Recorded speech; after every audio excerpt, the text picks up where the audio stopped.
Genius teaching হোমের পক্ষ থেকে তোমাদের আবার স্বাগত জানাই। আশা করি তোমরা ভালো আছো। দেখো, এসএসসি আইসিটি চ্যাপ্টার 3 ডিজিটাল ডিভাইসের একটা এমসিকিউ কালকে আপলোড করেছিলাম।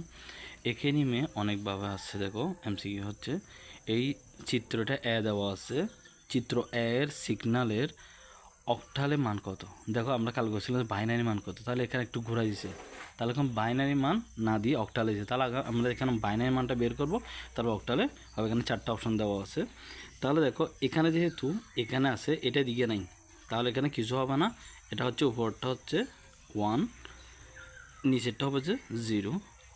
তারপর এখানে দেখো, এখানে এই দাগটা একটু বড় আছে, এখান থেকে এই দাগগুলো একটু বড়। দেখো, এই দাগ আর এই দাগ তাহলে আমাদের সমান, কিন্তু এটা যেহেতু বড় আছে, তাহলে এখানে মধ্যখানে এই বিন্দুটা দেয় নাই, তার মানে এই দাগটা এইটার দ্বিগুণ, মানে এখানে 2টা 1।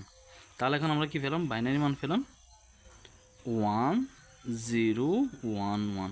তাহলে এটা তো বাইনারি মান, বাইনারি মান দিলে এখানে উত্তরটা বাইনারিতে থাকতো। তাহলে এখন অক্টালে বসে, তাহলে অক্টাল থেকে, তো বাইনারি থেকে অক্টাল নেওয়ার জন্য 3 বিট, তাহলে 3 বিট 4।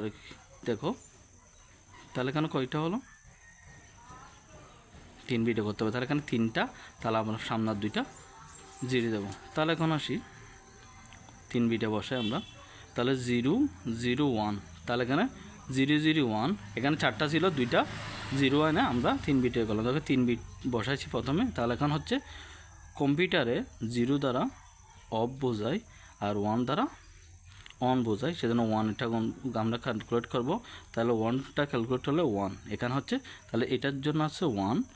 এখন আসি 011, তাহলে এটাকে 0টা কাউন্ট হবে না, 1 কাউন্ট হবে। তাহলে 1-এর এটা 2, এটা হচ্ছে 1, 2 আর 1 এই দুইটা আসবে। এখন দুটোটা কী করবো? যোগ করব। তাহলে 2 আর 1 কত? 3।